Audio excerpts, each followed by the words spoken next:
எல்லா படத்துலையும் என்ன சொல்லுவாங்க, அன்றைக்கு வந்த தேவர் மகனில் என்ன சொல்லுவாங்க, பிள்ளைங்களை விட்டு போய் படிக்க வைங்கடான்னு சொல்கிறாங்க. இப்போ வந்திருக்கிற அசுரன் என்ன சொல்கிறாங்க, சிதம்பரம் எப்படியாவது படிச்சுக்கடா, காசு இருந்தால் புனிக்குவானுங்க, நல்லா இருந்தால் பறிச்சுக்குவானுங்க, எப்படியாவது படிச்சுக்கன்னு சொல்கிறாங்க. இந்த தொடர்ச்சியை நீங்கள் யோசித்து பாருங்கள். இது மட்டும் இல்லை, இதற்கு முன்னால் நீங்கள் மந்திரி குமாரியிலேருந்து எடுத்துக்கலாம். மந்திரி குமாரியில் ரொம்ப முக்கியமான ஒரு விஷயம் இருக்குது. இந்த மாதிரியான சங்க இலக்கியம் தொடர்பாக நிறைய ஆய்வுகளை மேற்கொண்டு வரக்கூடிய, நான் ரொம்பவும் மதிக்கக்கூடிய பாலகிருஷ்ணன் வரலாற்றை பற்றி ஒரு அற்புதமான ஒரு செய்தியை சொன்னார். அது ரொம்ப திரும்ப திரும்ப ஞாபகத்துக்கு வந்து கொண்டே இருக்கக்கூடிய விஷயம். வரலாறு என்பது உரைப்பணி அல்ல, ஓடும் நதி அப்படின்னு சொன்னார். வரலாறு என்பது உரைப்பணி அல்ல, ஓடும் நதி. அது இலக்கியத்துக்கும் பொருந்தும், சினிமாவுக்கும் பொருந்தும். அவர் இன்னொரு முக்கியமான ஒரு விஷயம் சொல்லியிருந்தார். இன்றைக்கி பசுவதை தடுப்பு சட்டம்லாம் இருக்குது. எருமை வதை தடுப்பு சட்டம் எங்கேயாவது இருக்குதா? ஆனால் எருமையை பற்றி நம்மளுடைய மதிப்பீடு எப்படினா இருக்குது. எருமைங்கிறது எருமை மாடு மாதிரி எருமை மாடு மாதிரி இருக்கிற ஏதாவது ஒன்று சொல்கிறாங்க இல்லையா. எருமை பாட்டை இழிவாக்காக பயன்படுத்தக்கூடிய ஒரு சொல்லாக இருக்கிறது. ஆனால் அப்படி அல்லாமல் எருமையை அணிநடை எருமை என்றும் அண்ணல் ஏறு என்றும் நம்முடைய சங்க இலக்கியம் புகழ்ந்திருக்கு.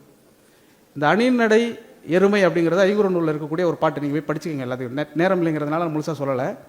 அதே மாதிரி அண்ணல் ஏறு, அண்ணல் அம்பேத்கர், அண்ணல் காந்தியடிகள் தான் நம்ம சொல்கிறோம். ஆனால் நீங்கள் யோசிச்சு பாருங்கள், அண்ணல் ஏறுன்னு ஒரு எருமை மாட்டுக்கு முன்னால் அண்ணல் என்று போடக்கூடிய மரபை கொண்டிருந்தவராக நாம் இருக்கிறோம். இது திரையில் எங்கே வெளிப்பட்டிருக்குன்னா, மந்திரி குமாரியில் ஒரு பாட்டு இருக்குது. முத்தமிழறிஞர் கலைஞர் அவர்கள் எழுதியிருக்கக்கூடிய ஒரு பாடல், எருமை கண்ணுக்குட்டி என் எருமை கண்ணுக்குட்டின்னு ஒரு பாட்டு இருக்கும். அந்த பாட்டை நீங்கள் கேட்டு பாருங்கள். உண்மையிலேயே உங்களுக்கு இந்த மரபின் தொடர்ச்சியாக நாம் ஒவ்வொன்றாக கொண்டு வந்து கொண்டே இருக்கும் இந்த காலச்சூழலில் நாம் எங்கேயும் விட்டு விலகாமல், நான் எப்படி ஆரம்பத்தில் ஒரு இளநீர் 2 ஸ்ட்ரா போட்டு குடிக்கக்கூடிய தொடர்ச்சி இன்னமும் நம்முடைய எல்லா மட்டத்திலும் இருக்கிறது. இறுதியாக நான் சொல்ல விரும்புகிற ஒரே ஒரு விஷயம், படி என்பது தான். படி என்பதற்காகவே ஒரு பாட்டு இருக்குது. அந்த பாட்டை மட்டும் சொல்லி என்னுடைய இறுதியை நிறைவு செய்து கொள்ளலாம் என்று நினைக்கிறேன். ஆரிய படை கடந்த நெடுஞ்செழியனுடைய ஒரு பாடல்.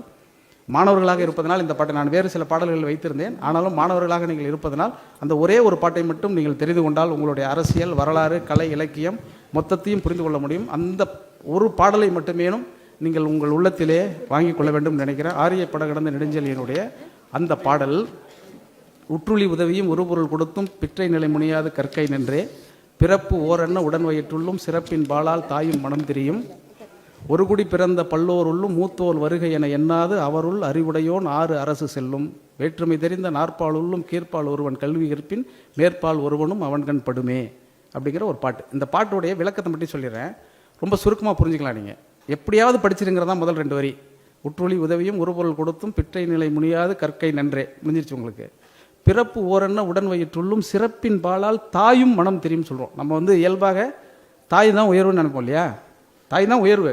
ஆனால் அந்த தாயே என்ன நினைப்பான்னா, 2 குழந்தைங்க வீட்டில் இருக்குனாக்கா உங்கள் அம்மாட்ட போய் நீங்கள் கேட்டிங்கன்னா என்ன சொல்லுவாங்க, 2 குழந்தையில யாரும் உனக்கு ரொம்ப பிடிக்குமா, என்னை பிடிக்குமா, தம்பியை பிடிக்குமா, அக்காவை பிடிக்குமா, என்ன பிடிக்குமான்னு கேட்டால் அந்த அம்மா என்ன சொல்லுவோம் உடனே, 2 பிள்ளைங்களும் எனக்கு 2 கண்ணுங்க அப்படின்னு தான் சொல்லுவாங்க இல்லையா.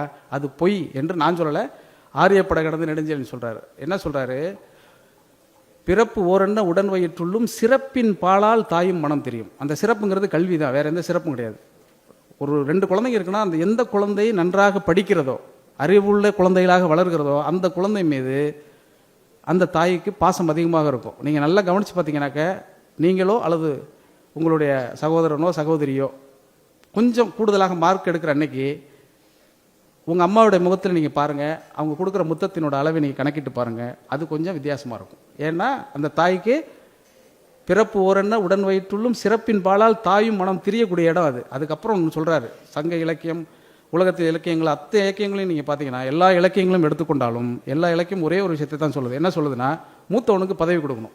நீங்கள் ராமாயணம் எடுத்துக்கோங்க, மகாபாரதம் எடுத்துக்கோங்க, அல்லது இன்னும் உலகத்தில் இருக்கக்கூடிய முக்கியமான காவியங்கள், புராணங்கள் எல்லாத்தையும் எடுத்துக்கிட்டிங்கன்னா, மூத்தவனுக்கு பதவி கொடுக்குறதுங்கிறது முக்கியமான விஷயமா வச்சுருப்பாங்க. அதுதான் அரசியலுடைய தத்துவமாகவும் அறியப்பட்டிருக்கிறது. ஆனால் அதை மறுக்கிறார் ஆரியப்படை கடந்த நெடுஞ்செழியன். என்ன சொல்கிறாருன்னா, ஒரு குடி பிறந்த பல்லோர் உள்ளும் மூத்தோன் வருகை என எண்ணாது அவருள் அறிவுடையோன் 6 அரசு செல்லும். மூத்தவன் பார்க்காம எவனுக்கு அறிவு இருக்கோ அவன் வழியில் எவன் செல்கிறானோ அந்த அரசனே ஆட்சி அதிகாரத்துக்கு வரக்கூடிய தகுதியானவனுங்கிறதா ரொம்ப முக்கியமானது.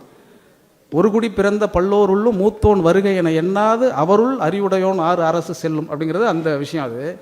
அதுதான் இன்னைக்கு ராமர் கோயில் வரைக்கும் அது நிற்குது. அதுக்கு பிறகு யோசிக்கங்க, இதுதான் நீங்கள் இவ்வளவு தூரம் அமர்ந்திருப்பதற்கான முக்கியமான காரணம்னு நான் சொன்னேன் இல்லையா. படிப்பு உங்களுக்கு என்ன கொடுக்கும் அப்படின்னா, படிப்பு ஒன்றே ஒன்று கொடுக்கும். என்ன கொடுக்கும்? கீழே இருக்கிறது மேலே போனால் மேலே இருக்கிறது என்ன ஆகும்? கீழே வந்துடும். இதானே இயற்கை விதி.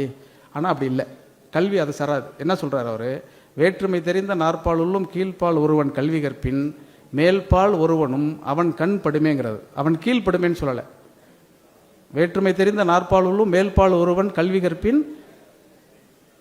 கீழ்ப்பால் ஒருவன் கல்வி கற்பின் மேல்பால் ஒருவனும் அவன் கண் படுமே. அவன் கீழ்ப்படுமேன்னு சொல்லியிருந்தாக்க இந்த பாட்டை நம்ம சொல்லவே மாட்டோம்.